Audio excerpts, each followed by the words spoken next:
आदरणीय दर्शकवृन्द, सर्वप्रथम यहाँहरूमा अभिवादन।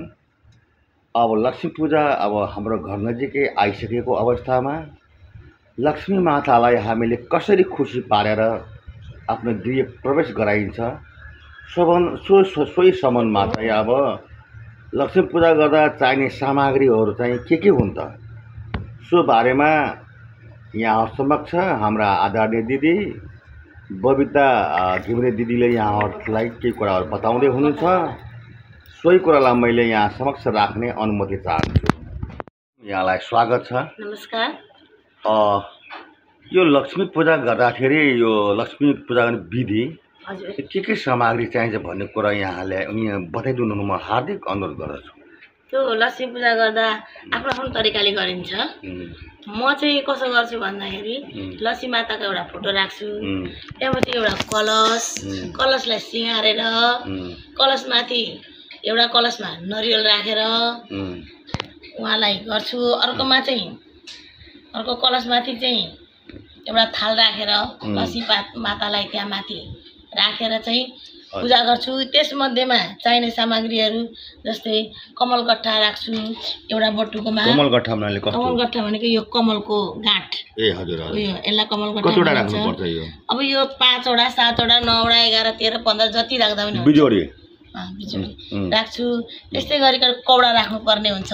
कौडा पनि राख्छु। कौडा पनि 5 वटा 7 वटा राख्छु। 5 वटा 7 वटा अब दुईटादेखि जति माथि राख्दा हुन्छ। हजुर हजुर। अनि गौमती चक्र। हजुर, गौमती चक्र राखिन्छ। गौमती कस्तो खालको देखिन्छ? गौमती चक्रलाई यस्तो हुन्छ। अहिले एउटा देखाउन मात्रै यहाँ राखिरहेको छु 6 भित्र। यो गौमती चक्र यो पनि म चाहिँ 5 वटा राख्छु। बटुकोहरू ल्याउँछु। बटुकोमा कमलकट्टा राख्छु, एउटामा यो राख्छु, एउटा गौमती चक्र राख्छु, एउटामा हर्दी गाँठ राख्छु। हर्दी गाँठ अनि धनिया एउटा बटुकोमा धनिया राख्छु। हजुर, एउटा बटुकोमा त्यस्तै चामल, एउटामा द्रव्य पैसा,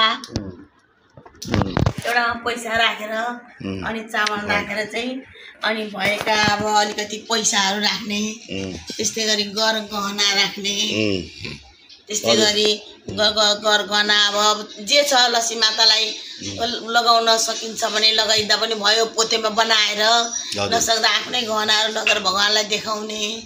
त्यस्तै गरी कमलको फुल, त्यसै गरी लक्ष्मी मातालाई चाहिँ भित्राउँदाखेरि बाहिर रङ्गौली बनाउने। रङ्गौली बनाएर त्यहाँ दियोहरू राखेर एकदम भगवान्लाई त्यहाँनिर सजावट गरेर चाहिँ त्यहाँबाट लक्ष्मी माता भित्राउने। त्यसरी पाइला राख्दै लक्ष्मी माताको पाइला पनि मैले भित्र ल्याएर देखाउनु पर्छ भने देखाउँछु। र मैले भित्र सबै सामग्री तयार पारेर राखेको छु। त्यस्तै पाइलाले लक्ष्मी मातालाई बाहिरबाट भित्राउँदै लक्ष्मी माताको पाइला लाउँदै गर्नुहुन्छ। उहाँलाई पूजा गर्दै ल्याएर ठक्क भगवान् भन्ने ठाउँमा राखेर अनि चट्टसँगले म चाहिँ पूजा गर्छु त्यसरी। अनि त्यसमा धान राख्छु तल, धानमाथि फेरि चामल के अरे एउटा आरीमा धान राख्छु, त्यहाँपछि धानमाथि चामल राख्छु अर्को आरीमा, त्यहाँपछि मानामा चामल राखेर त्यहाँमाथि दियो बाल्छु। अखण्ड दियो हुन्छ एउटा। अखण्ड दियो भनेको चाहिँ अब रातभरि बाल्ने हो। अनि अर्को कुल त्यो जुन भगवान्लाई बाल्ने दियो फेरि अर्कै हुन्छ। त्यस्तै गरेर प्रायः चाहिँ माटोको दीपावली भन्छौँ नि हामी, त्यसैले दीपावली बाल्ने चाहिँ हामी जुन दियो हुन्छ माटाका, ती माटाका दियो चाहिँ 16 वटा बत्ती चाहिँ म बालेर चाहिँ भगवान्लाई पूजा गर्छु। म 16 वटा बत्ती चाहिँ भगवानमा। बत्ती चाहिँ कति त्यो 5 सुते के भन्नुहुन्छ? 5 जुन मूल दियोमा हालिन्छ र अखण्डमा हालिन्छ त्यहाँ चाहिँ म 16 सुते लाउँछु। अरूमा चाहिँ 5 सुते। अरूमा चाहिँ 5 सुते गरेर 16 वटा बत्ती बालेर चाहिँ म पूजा गर्छु। त्यहाँबाट पूजा गरिसकेपछि सबै पूजा गर्छु भन्नुभयो यहाँले। पूजा चाहिँ कति बजे कुन समयमा गर्दा उपयुक्त हुन्छ होला? पूजा गर्दा त अब म चाहिँ साँझ बत्ती गर्छु पहिला भगवान्लाई, जुन सधैँभरि गरिने पूजा। साँझ बत्ती गरेर चाहिँ म बत्ती बाल्छु सबैतिर दीपावली। अनि त्यस्तै लक्ष्मी पूजा गर्न त साँझै मात्रै होइन, अलिकति 8 साढे 8 9 बजेसम्ममा चाहिँ म लक्ष्मी पूजा गर्छु। भनेपछि 9 बजे राति म पूजा गर्छु। चकमन्न भएपछि लक्ष्मी पूजाको दिन मेरो व्रतै हुन्छ। मैले सानैदेखि लक्ष्मी पूजाको दिन व्रतै लिएर पूजा गर्ने गर्छु। लक्ष्मी पूजा गर्छु, सबै सक्छु अनि खानपिनमा लाग्छु। लक्ष्मी पूजा गर्दा लक्ष्मीको स्तुति पनि गर्ने गर्नुभएको छ? लक्ष्मी अब गर्छु। अब पूजा गरिन्छ, त्यसपछि पाठ गरिन्छ, आएन भने किताबेर पनि गरिन्छ, त्यो भएन भने अहिले त युट्युबबाट दिने गरेछ, युट्युबबाट पनि खोलिदियो भने युट्युबबाट पनि लक्ष्मी माताको बारेमा सबै आइहाल्छ, स्तुतिहरू, अनि आफूले प्रणाम गरौँ, नमस्कार गरौँ।